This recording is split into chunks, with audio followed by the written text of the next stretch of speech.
안녕하세요. 보타이맨의 미국 소식입니다. 4월 21일 헤드라인 뉴스를 전해드리겠습니다. 보타이맨. 핵전쟁에 대비하여 군비 확충에 나서고 있는 미국입니다. 미국 전략사령부 US Strategic Command에서 미국은 핵전쟁에 대비해야 한다고 오는 월요일 국회 청문회에서 발표할 예정입니다. 현재 미국은 러시아와 중국이 전략적인 동맹을 맺어 미국에 대항하고 있는 것에 대하여 이들은 핵을 보유하고 있는 나라들이므로 미국도 여기에 핵전쟁에 대비해야 한다고 하면서 오는 월요일에 국회 청문회 군사위원회에서 2022년도 군비 확충에 대하여 구체적으로 설명을 하고 그 위험성을 알리겠다고 오늘 US Strategic Command가 발표를 하였습니다. 미국의 주적은 아직까지는 러시아와 중국입니다. 대부분의 사람들은 그 사실을 잊고 있지만은 전략사령부에서는 주적으로 두 개를 분명히 분류하여 그들이 핵을 보유하고 있으므로 핵전쟁에 대비하여 군비를 더욱더 확충하고 핵무기를 더욱더 전략적으로 사용해야 한다고 이야기를 하고 있습니다.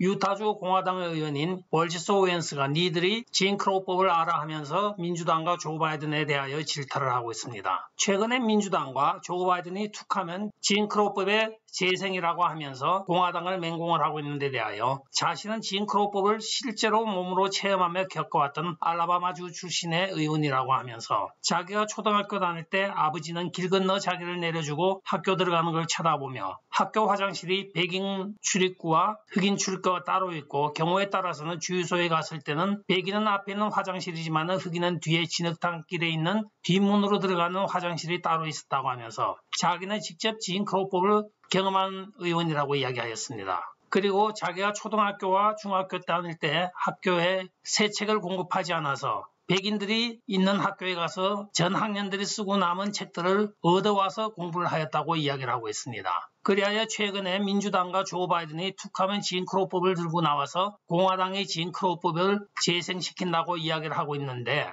그거는 진 크로우법과 전혀 관계도 없는 정치적 공세에 불과하다고 질타를 하고 있습니다. 오하이오주에서 주립공원의 이름을 도널드 트럼프 대통령 이름을 따기로 지금 결정하여 의회에 상정을 하고 있습니다. 7,000에이크가 넘는 모스퀴토 크릭 레이크라는 주 경계 내에서 가장 큰 호수를 도널드 트럼프 대통령의 공적을 기리며 기념하기 위하여 그 호수의 명칭을 도널드 트럼프 레이크로 바꾸기로 주의회에서 지금 상정되어 결과만 기다리고 있습니다. 네, 조 바이든 행정부가 최근에 국토방위청 또 관세청 이민국의 행정시행명령이 떨어졌습니다. 그게 해야 할 것 같으면 앞으로는 불법 체류 외국인 또는 불체자 이런 용어를 사용하지 못하게 하고 있습니다. 불법 체류 외국인, 즉 illegal alien, 또 불체자, illegal residence 이런 단어를 사용하지 말으라고 합니다. 그럼 뭐라고 불러야 되냐고 이야기를 하는데 사람들이 난감해합니다. 그러나 CBP나 5등 관공서에서는 최근에 alien, 즉 거주자라는 용어만 사용해야 한다고 지침이 내려왔다고 이야기를 하고 있습니다. 이제 행정적인 용어까지도 간섭을 하고 있습니다. 홍길동도 아니고 참 답답합니다. 코로나 바이러스 백신에 관한 소식입니다. 노스캐롤라이나에서 코로나 백신을 준다고 하면서 잘못하여 생리식염수 주사를 주었다고 오늘 발표가 되고 있습니다. 따라서 1차 접종 후 2차 접종까지 받은 사람 중에 1차 접종 때 잘못하여 생리식염수를 맞은 사람들에게 다시 와서 1차분을 맞으라고 이야기를 하고 있습니다. 그런데 궁금한 것은 1, 2차가 순서가 바뀌어도 되는 것인지 아니면 이게 엉터리 백신이라서 아무렇게 맞아도 되는 것인지 저도 궁금합니다.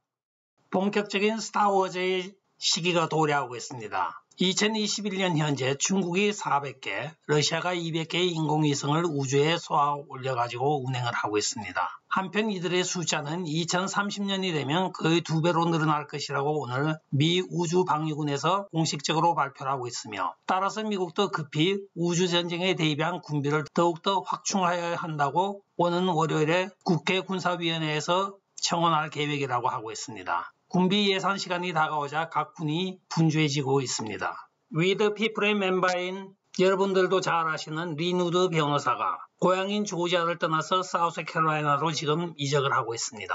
그 사연을 살펴보니 요번에 사우스캐롤라이나 공화당 주의장 선출에 출마하기 위해서라고 하고 있습니다. 현재 그는 거기에서 선거 캠프를 차려놓고 본격적으로 사우스캐롤라이나 공화당 의장이 되기 위한 행보를 디디고 있습니다. 꼭 되길 바라겠습니다. 린우드. 항상 하는 말이 자기는 도널드 트럼프 대통령이 대통령직을 사기 선거에 의하여 도적맞았다는 것을 자기는 끝까지 투쟁하겠다고 지금도 계속 이야기를 하고 있는 변호사 중에 한 사람입니다. 대부분의 변호사들은 다 드랍을 했습니다. 오직 이 리누드 변호사와 시드니 파월 변호사 두 사람만이 아직도 법정 투쟁을 계속하고 있습니다. 지나 앨리서 전 백악관 변호사는 오늘 데릭 쇼븐의 판결 이후에 개인적인 법률 소견을 지금 밝히고 있습니다. 즉, 데릭 쇼븐이 백인의 죄값을 치르는 것으로 지금 설정이 되어 유죄 판결을 받았다고 하면서 백인들의 죄값을 치르라고 배심원들에게 영향력을 제시한 바이든은 프로이드 가족을 백악관으로 초빙을 하고 있으며 오바마 전 대통령은 그 결정에 옳은 일이라고 미셸 오바마와 같이 이야기를 하고 있습니다. 지난 여름에 벌써 여론법정에서 유죄 판결을 받은 데릭 쇼븐이라고 지나 앨리스는 이야기를 하면서 미국 사법 시스템은 주 정부가 혐의가 있는 범죄에 대하여 그 혐의 사실을 증명해야 함에도 그 법률상의 요구 조건을 무시하고 또한 그것은 좌파들에게 중요하지 않으므로 그냥 합리적인 의심만을 가지고도 모든 것을 유죄로 판결하고 있다고 비난을 하고 있습니다. 따라서 그는 국가가 정서적으로나 정치적으로 범죄 판결에 대한 책임을 지고 있다는 것이 아주 중요한 사실이며 사회 정의는 죄에 대한 철학적이며 정치적인 사상을 수반해야 되는데 쇼빈은 백인이라는 그 피부 색깔 하나 때문에 유죄 판결을 받고 있다고 이야기를 하고 있습니다. 즉 백인이기 때문에 백인의 집단적인 죄를 그에게 뒤집어 씌운 것이라고 오늘 법률 전문가로서 법 해석을 하고 있습니다. 비트코인을 카피하여 만들었던 게 다지코인입니다. 맨 처음 만들 때는 0.01센트였습니다. 그러니까 100분의 1센트로 만들었던 코인이 점점 가치가 더하여가고 8년 전에 크립토로 채굴이 되어 반감기를 한번 지나면서 약간 가격이 올랐습니다. 그러나 보통 1센트 미만, 경우에 따라 0.9센트, 0.5센트 정도로 왔다 갔다 했습니다. 그러나 그저께 말씀드린 바와 같이 이것이 갑자기 1600%까지 뛰었습니다. 그런데 오늘 밝혀진 바에 의하면 이 다지코인을 소유하고 있는 사람 중 제일 많이 가진 한 사람이 28%를 소유하고 있으며 또 5명이 전체 금액의 40%를 소유하고 있는 것으로 밝혀졌습니다. 그리고 98명의 사람이 전체 금액의 96%를 소유하고 있으므로 소수 사람에 의하여 이 모든 코인이 소유가 되고 있습니다. 여러분들도 아시다시피 코인은 분산 형태로 여러 사람이 소유하여 서로 간에 실시간으로 거래가 되는 것이 안전한 것인데 이건 너무나 편중이 되어 있으므로 여러분 각자가